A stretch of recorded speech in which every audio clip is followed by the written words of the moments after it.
जय गुरु जी। शुक्राना गुरु जी। सारी संगत को जय गुरु जी। संगत जी, आज हम एक आंटी जी का सत्संग सुनेंगे जिसमें उन्होंने बताया है कि हर इम्पॉसिबल चीज़ को गुरु जी पॉसिबल कैसे करते हैं। ये सत्संग पूरा ज़रूर सुनिएगा। आंटी जी ने बहुत अच्छे से समझाया है कि गुरु जी कैसे कैसे उनके लिए मिरेकल्स करते गए। तो चलिए आंटी जी का सत्संग सुनते हैं। जय गुरु जी संगत जी। जय गुरु जी संगत जी। संगत जी, ये मेरा पहला सत्संग है। पहले मैं गुरु जी के मंत्र जाप से शुरू करती हूँ। गुरु जी की दया से। ओम नमो शिवाय, शिव जी सदा सहाय। ओम नमो शिवाय, गुरु जी सदा सहाय। संगत जी, ये गुरु जी की दया से, गुरु जी की कृपा से ये मेरा पहला सत्संग है। मुझे थोड़ी सी घबराहट हो रही है। मुझे बहुत दिनों से गुरु जी के मैसेज आ रहे थे, पुत्र अपना सत्संग शेयर कर। पहले पहले तो मेरे को समझ में नहीं आया कि शेयर करना या शुक्राना करना, ऐसे ऐसे आते थे गुरु जी के कि शुक्राना कर, जल्दी सत्संग दी तैयारी कर। तो जब मेरे को समझ में आया, पहले तो समझ में नहीं आते थे, जब मेरे को सब समझ में आया तो मैंने लेट कर दिया। और संगत जी, मैं ऑस्ट्रेलिया रहती हूँ, फिर मैं इंडिया चली गई। 2 महीने के बाद अब आई हूँ मैं। तो गुरु जी के दया से, गुरु जी की कृपा से, गुरु जी ने मेरे को मई में 2023 में जोड़ा। पर बहुत दिन से गुरु जी का शुक्राना सत्संग करना चाहती थी। पहले समझ ना आने के कारण और फिर मेरी देरी के कारण सब कुछ लेट हो गया। पर गुरु जी की मेरे ऊपर इतनी कृपा है। बहुत सारे सत्संग है गुरु जी की दया से, बहुत सारे सत्संग है। पर अब जो सत्संग गुरु जी सुनवा रहे हैं, ये मेरी जीभ है, पर ये गुरु जी की जीभ है, गुरु जी की ही वाणी है। गुरु जी जो बुलवाएंगे वही बोलूँगी। अंदर से मेरे को आंसू आ रहे हैं, पर मैंने रोका हुआ है क्योंकि फिर मेरे से बोलना नहीं जाएगा। मैं बाद में कभी अपना सत्संग शेयर करूँगी जो मेरे साथ चमत्कार हुए हैं, जो जो गुरु जी ने मेरे साथ किया है, अच्छा किया है। आप लोग सुन के हैरान हो जाओगे जब करूँगी, सत्संग शुरू करूँगी आपके सामने। आपके गुरु जी की कृपा से मैं आपको बस ओनली ये सत्संग शेयर करना चाहती हूँ। अभी फ़िलहाल मैं इंडिया से आई हूँ, तो मैं डुगरी मंदिर जाना चाहती थी गुरु जी के। तो गुरु जी की दया से डुगरी मंदिर भी गई मैं, गुरु जी के जन्म स्थान पे, जहाँ पे पंजाब में डुगरी मंदिर है गुरु जी का, जहाँ का गुरु जी का जन्म स्थान है। तो वहाँ पे क्या हुआ, जब मैं सत्संग में सुना हुआ था मैंने कि गुरु जी की जन्मभूमि की मिट्टी मेरे को लेके जानी है, मतलब किसी से सुना हुआ था कि सत्संग में कि अच्छी होती है, घर में ले जाना है। बस मेरे बहुत दिन से मन में था कि मैं जब भी इंडिया जाऊंगी तो मैं गुरु जी के जन्म स्थान की मिट्टी लेकर आऊँगी। अब हुआ ये कि मिट्टी तो ले आई गुरु जी की दया से, तो मैंने घर में रख दी ला के। मैं पंचकुला में रह रही थी, तो उसके बाद मैं बड़े मंदिर जाना चाहती थी। बड़े मंदिर नहीं जा पाई काफ़ी दिन से। बस मेरे मोस्टली 2 महीने पूरे होने वाले थे, मेरे पास 1 वीक ही बचा था गुरु जी के मंदिर में जाने के लिए। तो गुरु जी के चरणों में अरदास करी। कई बार तो ऐसे जैसे पिता को बोलते, क्या गुरु जी आपने अभी तक मेरे को मंदिर नहीं बुलाया, पूरा टाइम पीरियड होने वाला है ख़त्म मेरा रहने का। तो क्या हुआ, 2 तारीख की मेरी फ़्लाइट होने वाली थी, तो 2 तारीख को होने नहीं दी गुरु जी ने, कि उसमें भी गुरु जी की कृपा थी। तो मेरी 9 तारीख को हुई।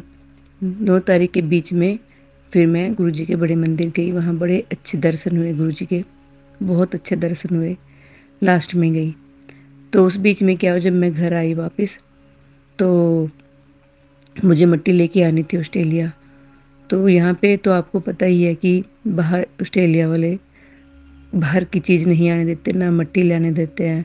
जूते भी हम झाड़ के धो के साफ़ करके लाते हैं अगर दूसरे देश की कोई मिट्टी लगी हो। पर बड़ी हिम्मत करके गुरु जी के चरणों में अरदास करी कि गुरु जी मुझे नहीं पता, मैं तो लेकर जा रही हूँ, बाकी आप संभाल लेना, मेरी मिट्टी आपके जन्मस्थान की मिट्टी को पास करवा देना, कोई चेकिंग ना होए। फिर भी डरते डरते मैंने थोड़ी सी मट्टी, उस मट्टी में से मैंने सबको दी, अपनी भाभी को, बहन को, छोटे वाली भाभी को, फिर उससे छोटी वाली भाभी को, सबको दी मैंने उसमें से। और एक और बात संगत जी, हमारे हमारे एक रिश्तेदार आए थे, वो भी मेरी भाभी लगती है, मेरे को मिलने के लिए दिल्ली से, नरेले से। तो वो भी नई नई ही जब गुरुजी की बातें उसको सुनाई तो वो गुरुजी के साथ तुरंत जुड़ गई उस टाइम। इन 2 महीने की बीच की बात बता रही हूँ मैं, जब मैं इंडिया में थी। तो उसको भी मट्टी दी, वो चली गई घर ना। उसको मट्टी देने से मैंने दी नहीं, यानी कि भूल गई। तो उसको गुरुजी ने सपने में दर्शन दिए, वहीं रहते रहते जब मेरे साथ रह रही थी, दर्शन दिए कि और बोला कि पुत्र अपनी मट्टी तो ले ले। तो उसने सवेरे उठते ही मेरे को बोला कि गुरुजी ने मेरे को मट्टी लेने के लिए बोला है। तो मैंने उसको तुरंत मट्टी दी। एक तो ये है। दूसरा, गुरुजी की दया से कि जब मैं ऑस्ट्रेलिया मट्टी लेकर आ रही थी गुरुजी के जन्म स्थान की, तो डर था पर डिक्लेयर कर दिया था। अब बिलीव नहीं करोगे संगत जी, जब हम चेकिंग में आए बिल्कुल भी मेरा बैग चेक नहीं हुआ। वहाँ पे इंडियन भाई खड़ा था कोई जो चेकिंग में था, उसको ही खड़ा दिया गुरुजी ने। बस उसको ये बोला कि हमारे पास पूजा की मट्टी है। ना मेरे बैग चेक हुए, ना मट्टी के बारे में कुछ बात हुई, ना वहाँ ऑस्ट्रेलियन कोई बंदा खड़ा था या बंदी खड़ी थी कि कोई चेकिंग करे या एक्शन में आए। वहाँ पे पहले से ही गुरुजी ने एक इंडियन खड़ा करके रखा था, जिसको हमने ये बोला कि ये पूजा की मट्टी है। तो गुरुजी की दया से कोई चेकिंग नहीं हुई, कुछ नहीं है, पास होगी। तो गुरुजी की दया जब मट्टी घर में लेके आए, तो उसी रात को जब मैं पहुंची तो नहा धो के गुरुजी का पूजा स्थल साफ करके, तो गुरुजी की दया से जो गुरुजी के जन्म स्थान की मट्टी है वो मैंने पूजा स्थान पे रख दी। और स्वरूप दिया था मेरी भाभी ने और बोला था कि दीदी इसको घर जाके खोलना। जैसे ही मैंने दरवाज़ा खोला, स्वरूप को अपने पति को दिया और अंदर सारे हम पीछे पीछे, मेरे पति गुरुजी को स्वरूप लेके आगे आगे हम आए, विराजमान कर दिए गुरुजी को जहाँ करना था। फिर उसके बाद क्या हुआ, उसके दूसरे ही दिन रॉक स्टार वाली फोटो थी, स्वरूप था, सॉरी गुरुजी, रॉक स्टार वाली स्वरूप था। तो उसके ही दूसरे दिन मेरी बेटी को दर्शन दिए गुरुजी ने रॉक स्टार वाली स्वरूप में कि बैठे हैं चेयर पे। तो मेरी बेटी ने बोला कि गुरुजी मैंने सपने में देखे हैं और इस वाले स्वरूप में थे जो आप लेकर आए हो। तो उसके बाद मैं एकदम से उठ के उसकी बात सुनी बेटी की। और फिर अगले दिन गुरुजी का मैसेज आया, पता नहीं सेम डे आया कि पुत्र मैं तेरे घर आ चुके हूँ। गुरुजी ने ऐसे बोला, पुत्र मैं तेरे घर आ चुके हैं। मैंने उसकी जो गुरुजी का मैसेज था उसको स्क्रीनशॉट कर लिया और करके रख लिया। तो गुरुजी की दया से गुरुजी ने, कहने का मतलब ये है कि गुरुजी ने सारा कुछ कार्य आगे होके किया। घर में विराजमान भी हुए, घर में आ भी चुके हैं, घर में जो भी मिट्टी लाना चाहती थी वो विराजमान भी कर दी। अब साक्षात गुरुजी घर में हैं। और जो मेरे को परेशानियाँ थी, मेरे घर में ब्लैक मैजिक है किया हुआ किसी का, वो गुरुजी मुझे बार बार बताते हैं कि तेरे ऊपर ब्लैक मैजिक किया हुआ है, पर मैं ठीक कर दूंगा, सब ठीक हो जाना है। मैं बहुत परेशान रहती थी, वो मैं दूसरे सत्संग में सुनाऊंगी। ये बड़ी हिम्मत जुटा के सत्संग शेयर कर रही हूँ। इसमें मेरे से गलतियाँ हुई हैं मुझे पता है, पर मैं इसको डिलीट नहीं करना चाहती। ये मेरा फर्स्ट सत्संग है, ना मैं दोबारा रिकॉर्डिंग करना चाहती हूँ, क्योंकि जैसे गुरुजी ने बुलवाया है, जिस तरह गुरुजी ने बुलवाया उस तरह से इसमें सत्संग में रिकॉर्ड गुरुजी करवा रहे हैं। बाकी गुरुजी की कृपा से ये सत्संग शुक्राना सत्संग में मेरा गुरुजी ने करवाया है। मैं बहुत दिन से सोच रही थी कि शुक्राना सत्संग करूं, पर मैं नहीं कर पा रही थी बहुत सारे कारणों की वजह से। और अभी भी मुझे बहुत डर है, मेरे से बोला नहीं जा रहा, मुझे हिचकिचाहट हो रही है कि मैं कैसे करूं।